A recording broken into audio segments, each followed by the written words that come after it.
Assalamualaikum. Salam sejahtera kepada semua rakyat Malaysia. Saya El Fazril, selaku pengacara anda dalam sebuah rancangan majalah berkonsepkan pertanian luar rumah dan sekitar kawasan rumah.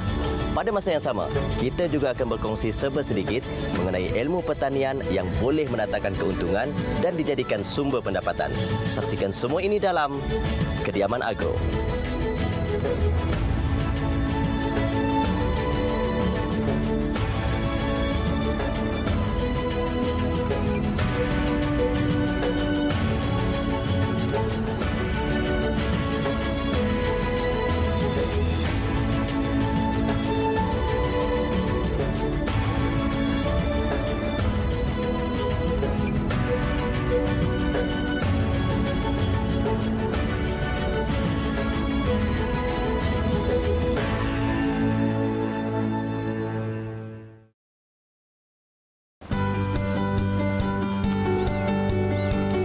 Pertanian dan ternakan adalah salah satu dari perniagaan.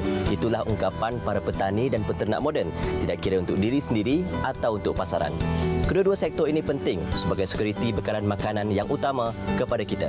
Ianya tidak boleh dipisahkan dengan arus pemodenan pada masa ini. Justru itu, untuk episod kali ini, kita bersama dengan Madam Ngo di Kota Semarahan yang akan berkongsi mengenai tanaman yang beliau tanam di sekitar kawasan rumahnya. Tanpa melengahkan masa, mari kita pergi.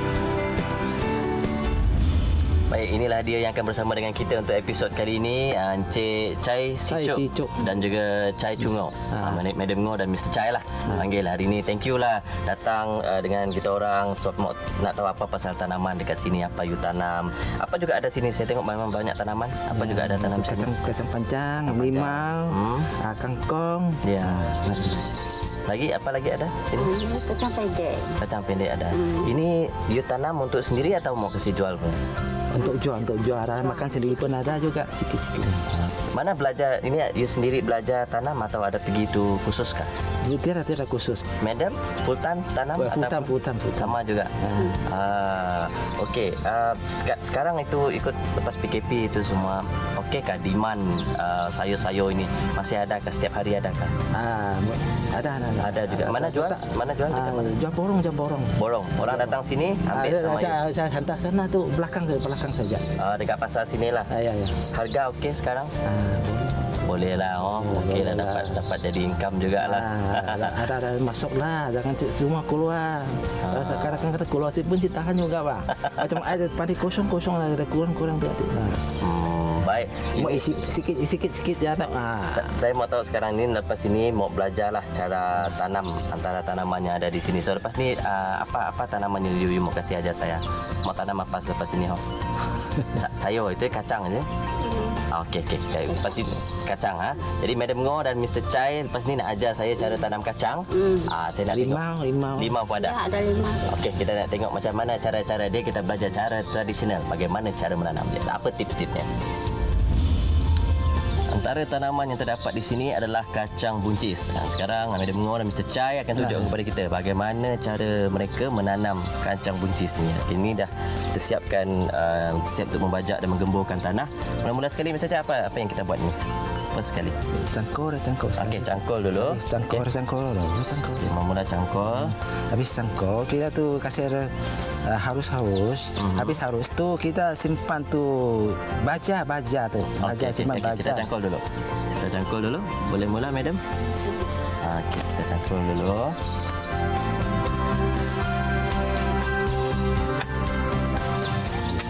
Kasih harus. Okey. Kacang buncis ni sesuai ditanam di pelbagai jenis tanah lah. Di tanah gambut, tanah bekas lombong pun boleh semua tanam. Okey, kemudian lepas tu simpan tu untuk baja. Tai ayam pun boleh. Baja. Suka bahaya baja. Pakai baja apa Angka? Tu baja tu jambatan. Tu tai ayam. Tai ayam organik. Tai ayam. Tu campur lah tu dah. Ini NPK punya baja. Habis ini lagi campur ini. Habis tu ada kasih tu biji tu baja tu racun. Ini racun. Habis racun. Ini kasih rata rorok. Habis latah tu macam tu kita simpan tu biji buah tu biji itu. Okey. Saya biji saya. Pelan-pelan madam, pelan-pelan, slow, tidak apa. Okey, tadi dia letakkan baja, lepas baja terus diletakkan racun untuk mengelakkan gangguan perosak kepada akar. Terutama di peringkat awal ni sangat penting untuk mengelakkan sebarang jenis gangguan kepada akar. Kemudian simpan benih dia punya inilah biji Habis ni sudah. Habis ni sudah, kita mau tu racun sekali pun boleh juga. Kalau kita mau lah, pun boleh juga. Simpan itu biji sudah? Biji sudah. Kacang panjang tu biji kan. Dan kemudian berapa lama kita biar? Agak-agak tu seminggu ni macam dah tu. 1 minggu sudah boleh nampak lah. Ya. Seminggu macam tu. Macam mana cara mau jaga dia Uncle untuk bagi dia kasih jadi? Habis tu kita simpan tu cabut rumput sudah tinggi bah tu, mau cabut rumput. Habis cabut rumput kita mau cucuk tiang. Cucuk tiang betul. Nanti ikat kasih dah naik dah. Habis naik tu agak-agak sebulan tu dia dah sudah buah, dah bunga dah buah lagi. Okey, baik. Jadi selepas kita menanam benih tu, kawalan rumpai adalah penting juga. Selain daripada pembajaan dan penyiraman. Kemudian selepas 1 minggu 1 minggu nanti dia akan membesar, akan tumbuh. Kita letakkan kayu sokongan lah, kayu untuk bagi dia panjang tu. Ini tumbuhan jenis menjala. Jadi untuk biar dia tumbuh pada kayu sokongan tersebut. Baik, ni tadi madam sudah tunjuk saya buat. Sekarang saya cuba buat Uncle, boleh? Boleh. Okey, dia tunjuk ajar saya. Jadi mula-mula tadi ini ayat tu cangkau dulu tanah. Ini boleh. Habis itu kasih itu harus ya tu jemur. Kasih ada latar sikit. Betul kan ni macam? Betul. Ini macam dekat sana kasih catuk sikit tu. Macam tu dah. Tu. Habis ni kasih baja. Kemudian kasih baja Roro. Baja. Madam boleh tolong saya madam? Ini tadi dia gunakan baja organik lah. Baja tai ayam. Campur tu. Campur baja kompos sini. Ada jambatan tu yang macam jambatan. Ini ya. Tu ya tu. Jangan banyak sangat. Boleh. Sikit saja. Macam tu cuma macam tu. Tu. Habis tu ni kasih ni tu baja. Boleh. Habis tu kasih sikit racun dah. Okey. Betul. Okey. Ini kasih sikit racun. Masuk saja. Okey. Okey. Habis tu. Okey. Habis tu ni masuk biji sayur. Kemudian kita dah boleh tanam biji sayur. Okey, ni simpan saja. Simpan saja. Tu okey sudah. Okey sudah. Macam tu betul dah. Berapa kali selalu mau siram kau ini Uncle? Tak saya siram kalau hujan. Dia tak saya siram. Tak siram Tak siram. Pakai hujan saja. Pakai hujan tu yang saya. Dekat seminggu ada sudah. Dalam seminggu kita akan lihat bagaimana hasilnya. Okey, dah selesai tanam. Kita dah tahu dah cara penjagaan dia, gunakan racun dan sebagainya supaya mengelakkan ulat pada akar tu. Sekarang kita tengok bagaimana keadaan pokok yang dah berbuah. Boleh Uncle? Okey, mari jom.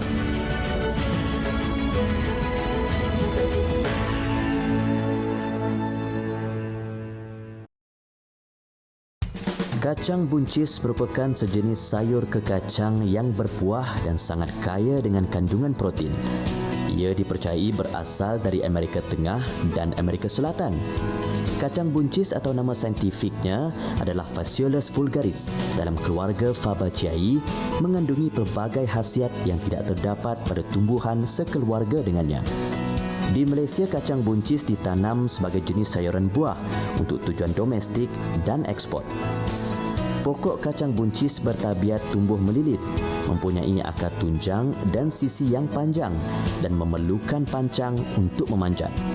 Dengan panjang batangnya mencapai 2 ke 3 meter panjang, daunnya berbentuk alternate yang berstruktur lembut berwarna hijau muda atau hijau tua dan mempunyai bunga berwarna putih. Ada yang berwarna merah jambu atau ungu yang berbentuk macam 3 segi bersaiz 1 cm. Bijinya akan berwarna hijau atau hitam atau ungu atau kekuningan yang bilangan bijinya 4 ke 6 butir bersaiz 1 ke 1.5 cm berbentuk buah pinggang. Inilah dia keadaan pokok buncis yang telah pun dewasa. Kita dapat lihat macam yang kita katakan tadi, gunakan kayu sebagai sokongan dan tetap sifatnya menjala. Terdapat tali-tali juga di sini untuk kita biarkan pokok buncis ni menjala ya. Warnanya hijau, hijau muda dan hijau tua lah, selang-seli begitu. Dan sekarang kita nak tahu macam mana. Ini berapa hari sudah ni, madam? 40. 40 hari. Berapa hari sudah baru kita boleh tuai dan harvest? 45 hari ya. Okey, mana contoh yang sudah boleh kita harvest sudah? Ada.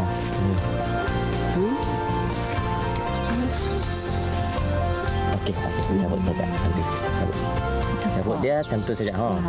Okey. Ini ada lagi. Nanti saya mau cuba buat. Saya cuba harvest lah nanti. Ini boleh Ya, boleh. Cabut saja betul ini. Boleh.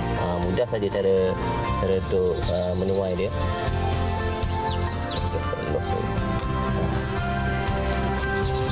Ini saja. Ini boleh. Ini tidak boleh. Kenapa? Ini belum. Kecilnya belum. Ini kecil. Ini boleh. Ini besar. Ini. Itu 3. Nanti ini kalau sudah besar macam ni, masih mau ini kah? Mau letak racun ataupun masih mau jaga kah? Masih mau letak racun? Selalu letak. Ya. Maksudnya kita masih kawalan rumpai dan serangga perosak tu masih kita buat lah.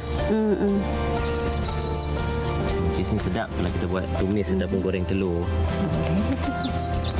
Macam mana apa you bikin selalu untuk bagi dia cabut rumput lah. Lagi apa lagi buat?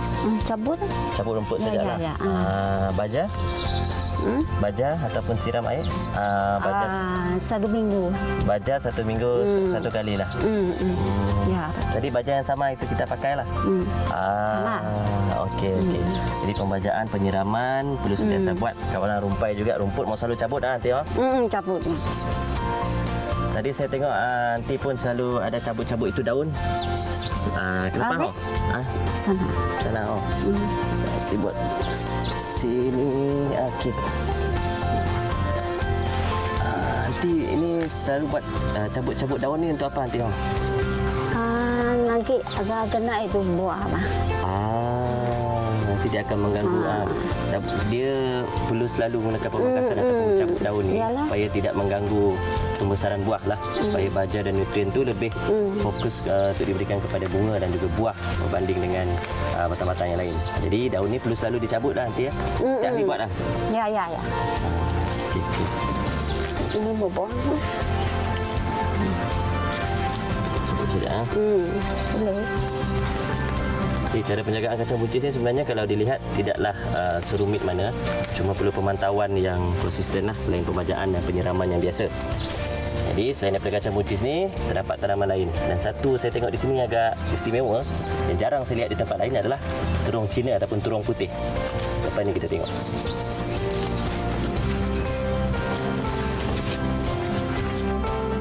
Khasiat kacang buncis ialah menjaga kesihatan jantung, membantu menurunkan berat badan, makanan yang terbaik untuk ibu yang mengandung, mengawal gula dalam badan, meningkatkan daya ketahanan tubuh badan, menguatkan tulang, meningkatkan kesuburan dan kehamilan.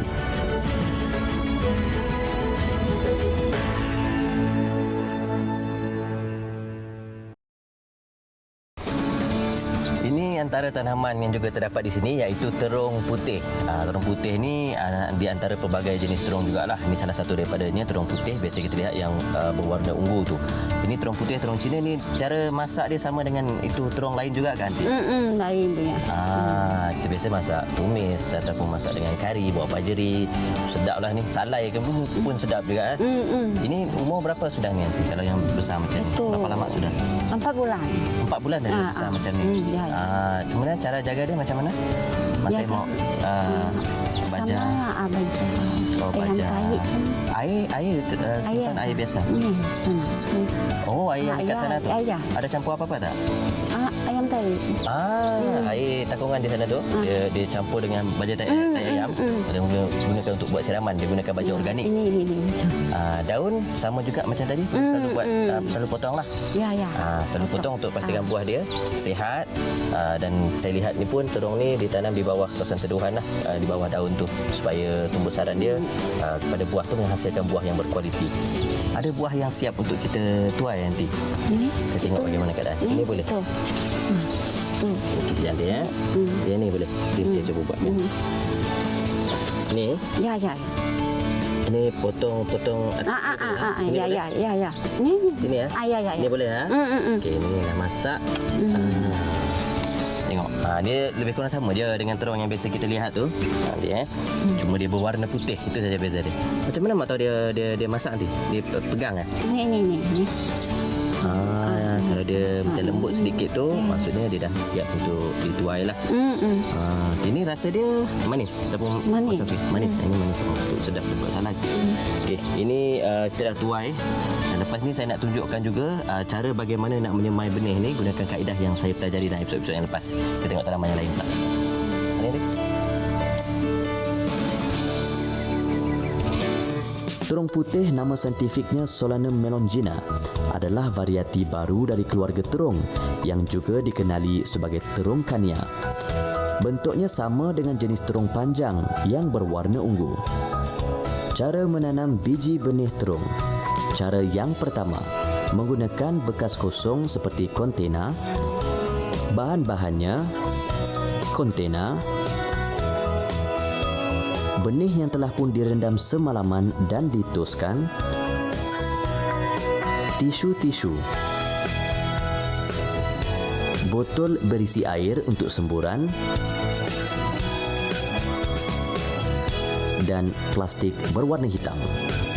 Cara-caranya, mula-mula basahkan kepingan tisu yang pertama sehingga kelembapan kira-kira 50%.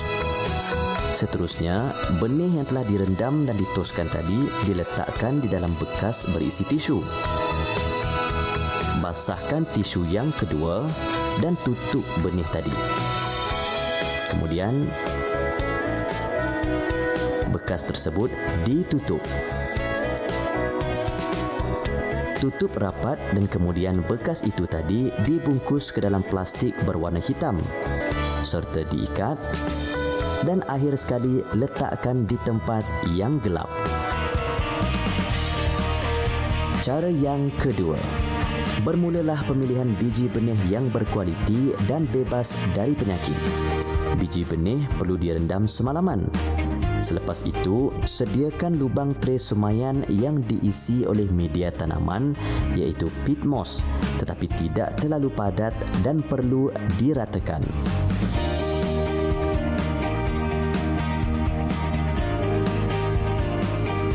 Selepas itu, letakkan kira-kira 2 biji anak benih yang direndam dan ditoskan pada setiap lubang tray semayan. Kemudian, dan timbuskan semula dengan peat moss serta tidak terlalu padat. Selepas selesai kesemuanya, tray semayan itu perlu disiram dengan air pancutan yang minima dengan kadar nisbah 60 hingga 70% kelembapan. Kemudian, barulah tray semayan yang penuh dibungkus dengan plastik hitam dan akhir sekali letakkan di tempat yang gelap supaya biji benih itu mudah bercambah. Macam mana? Tadi kita dah tahu kaedah menanam ataupun menyemai benih terung tadi. Mudah saja kan, lebih kurang sama dengan kaedah menanam terung yang lain. Ini tanaman lain yang terdapat di ladang ini juga iaitu keledek. Dia masih selalu letak baja apa? Baja tai ayam juga tadi kan? Sama lah. Sama juga. Dia tak menggunakan baja organik iaitu baja tai ayam untuk tumbuhan keledek ni. Sebab keledek ni jenis merayap. So, dia biasa ditanam di satu tempat. Ada juga yang tanam dia di guni untuk memudahkan tuaian hasil nanti. Nanti biasa dalam satu rumput ni yang ditanam ini berapa banyak buah boleh hasil long? Dalam berapa kilo? Dalam satu Ini semua. Ya. 10 Dalam 10 berapa? ada. Dalam 10 kilo? Ya. Oh, banyak ya. Ada banyak boleh terhasil. Itu besar. Daunnya pun jenis daun-daun hijau macam ni. Yalah. Perlu selalu jagalah, selalu siram air juga. Ya. Okey, untuk memberikan hasil yang baik. Ini antara tanaman yang terdapat di sini, iaitu keledek. Selain daripada tanaman-tanaman lain yang kita lihat tadi, ada kacang, ada tomato juga saya tengok tadi, antara tanaman di sini. Itu sajalah Madam. Terima kasih berkongsi dengan kami hari ini. Kita nak tengok lagi di sekitar kawasan ni, kita nak sambung menuai hasil dia.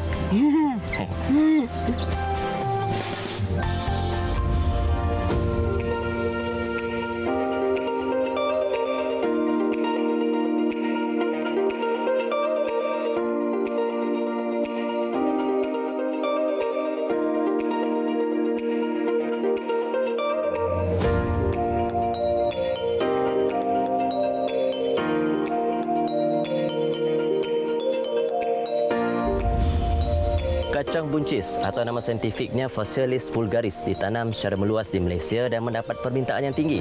Cara menanamnya agak mudah. Selain daripada ditanam di batas, pasu ataupun fertigasi, kita dapat lihat tadi dia ditanam dengan kaedah di atas batas, iaitu menanam benih-benihnya setelah ditabur baja dan menggunakan baja seperti baja organik dan juga dicampur dengan bahan kompos seperti tahi ayam. Selain daripada itu, kelebihan sayur-sayur ini adalah dia mengurai nitrogen dan juga simbiosis dengan baja seperti rhizobium. Selain daripada kacang buncis, kita juga dapat melihat tanaman lain seperti terung putih. Terung putih ini ditanam seperti terung-terung lain dan cara masakannya juga seperti terung-terung lain, seperti disalai, dimasak dengan kari dan juga banyak lagi resepi-resepinya. Cara penjagaan kedua-dua tanaman ini juga seperti tanaman yang lain. Yang penting, pembajaan dan pengairan perlu dilakukan secara konsisten untuk mengelakkan gangguan perosak seperti lalat buah, kutu daun dan banyak lagi. Sekian saja episod kali ini. Kita bersama dengan Madam Ngo dan ahli keluarganya berkongsi mengenai tanaman yang beliau tanam di sekitar kawasan kediamannya. Siapa sangka tanah yang diusahakan oleh adik-beradik pun boleh mendatangkan hasil yang lumayan dan dijadikan sumber pendapatan. Pastinya era pandemik sebelum ini memberi kita pengajaran bahawa pertanian seperti ini mampu mendatangkan keuntungan dan pendapatan yang konsisten. Jangan lupa untuk bersama saya lagi, El Fazril, dalam episod yang akan datang hanya di Kediaman Agro.